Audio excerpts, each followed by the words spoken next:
Here are two shots, both from John Ford's 1935 film The Whole Town's Talking. Each represents a familiar facet of modernity. On the left, the confusions of the city street.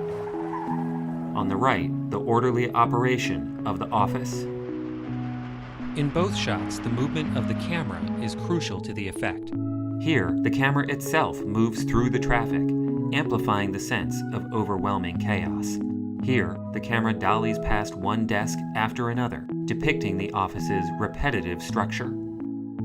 I think of these strategies as motifs, as shared resources that filmmakers could adopt and change. Each motif has a history, stretching from the silent period to the present day. Indeed, when we look to the 20s and 30s, we find many such crossing the street shots, and many such seriality shots. An early example of the crossing the street shot appeared in F.W. Murnau's The Last Laugh. It's an evocative picture of the modern city late at night, the sparsely populated sidewalk, the dim street light, the vehicles driving past. But why does the camera move? Perhaps by crossing the street, the camera gradually reveals how open the space is, heightening our awareness of the street's emptiness. Murnau developed several variations on this technique. In Sunrise, the camera follows the couple when they arrive at the city for the first time.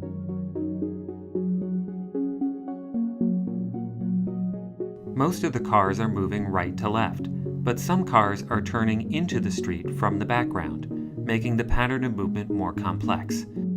Photographed with a wide-angle lens, the foreground cars seem huge, while the distance to the curb seems vast. By sending the camera into the street, moving forward through the lateral traffic, Murnau asks us to imagine more vividly the danger the couple is facing. Later in the same film, the couple has reconciled. With the help of a traveling matte effect, the camera appears to follow them as they magically pass through traffic into an imagined pastoral space. The traffic itself is more orderly, all right to left, with no cars turning into the street. And the couple dominates the composition. They're the only pedestrians in the street, remaining centered throughout.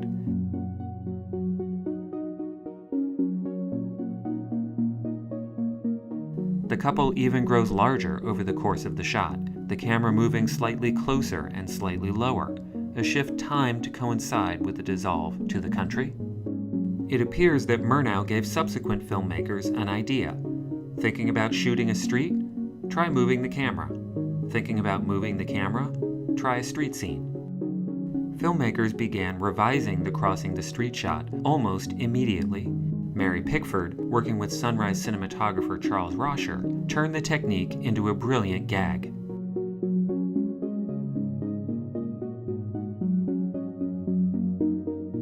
The shot's unpredictability is extraordinary. Traffic moves both ways, right to left, then left to right. Some vehicles are big, like the trolley, and some are small, like the bicycle. Some cars stop, like the first one. Some cars zip past. In Sunrise, the city became safe only when the lovers imagined themselves elsewhere. In My Best Girl, the expert coordination of actors and camera produces a utopian image of the modern city as a perfectly balanced system, a place where humans and machines can thrive together. Later, Pickford's character Maggie crosses the street alone. Her youthful carelessness has turned to hardened indifference. She stops for no one, and no one stops for her. In 1933, an almost identical shot would appear in Louis Milestone's Hallelujah, I'm a Bum. The speed of the cars is astonishing. Each one creates a blur as it zips past, making the woman's movement seem suicidally slow. Murnau himself would revise the crossing the street motif in City Girl. What if the camera crosses the street before the character does?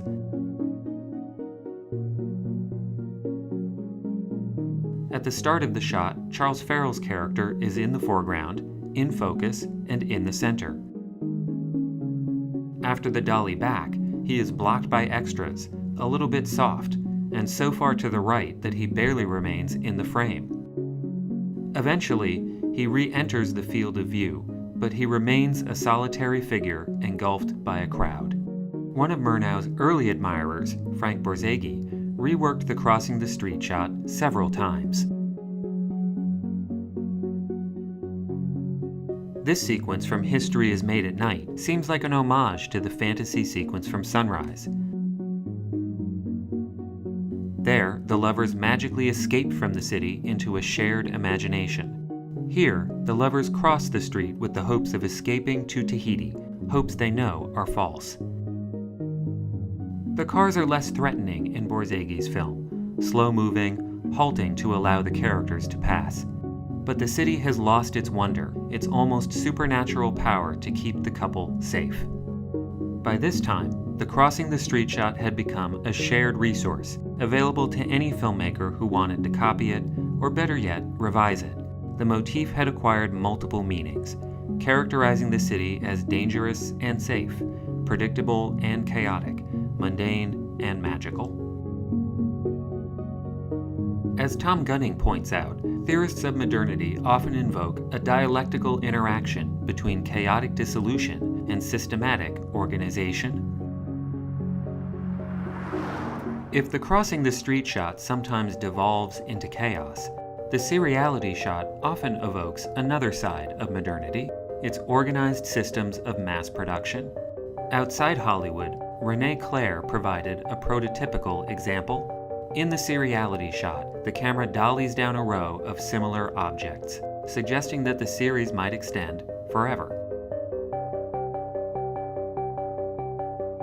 The camera could be in an office, or a factory, or a prison, but the end result is an impression of overwhelming repetition. Later, by using lateral movement to introduce the factory, Clair develops the same idea, comparing capitalism to a prison. Like Clair, Hollywood filmmakers of the 20s and 30s often used the seriality shot satirically. King Vidor's The Crowd depicts the skyscraper as a series of interchangeable floors and the office as a series of interchangeable workers.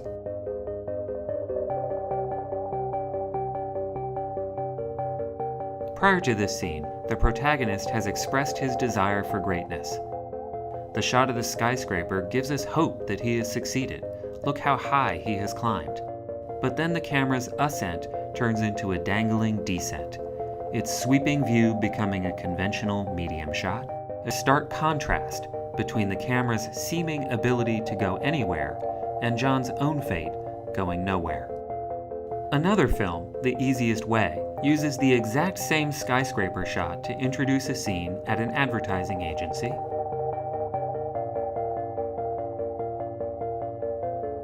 Once inside the building, a lateral dolly moves from one room to another. If anything, the satire is even sharper here. In The Crowd, the camera moves toward its protagonist, locating the individual within a sea of sameness. The Easiest Way shows a series of ads that are superficially different, while using the lateral movement to suggest that the ads are all the same. The department store drama Sweepings uses seriality to depict the absurd excesses of consumerism. Following no one, bypassing everyone, the camera moves above the crowd, making the crowd seem stuck. You and Me, another Depression-era department store film, uses a montage of seriality shots to ask whether consumer abundance is a worthy goal at all. The montage offers difference, different shots, different objects, but the camera's movement turns difference into sameness.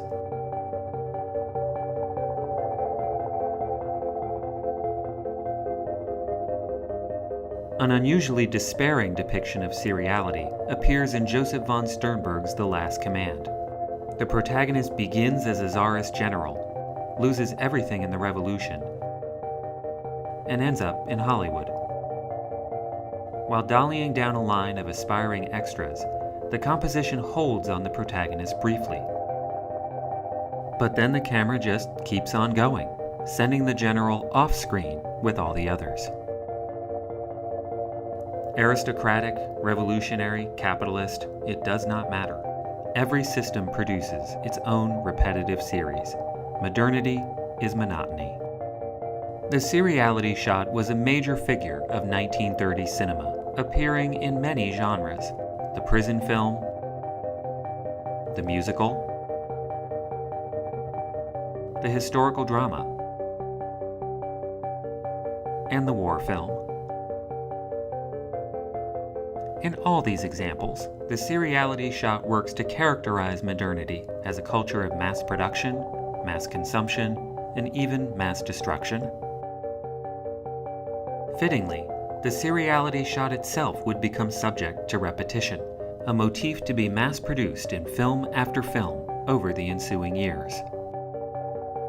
Yet none of these shots is identical. By calling the seriality shot a motif, I want to suggest that its imagery is both repeatable and malleable. Like the crossing the street shot, the seriality shot carries a wide range of connotations, from the celebratory to the critical. The closer we look, the more seriality turns into its opposite.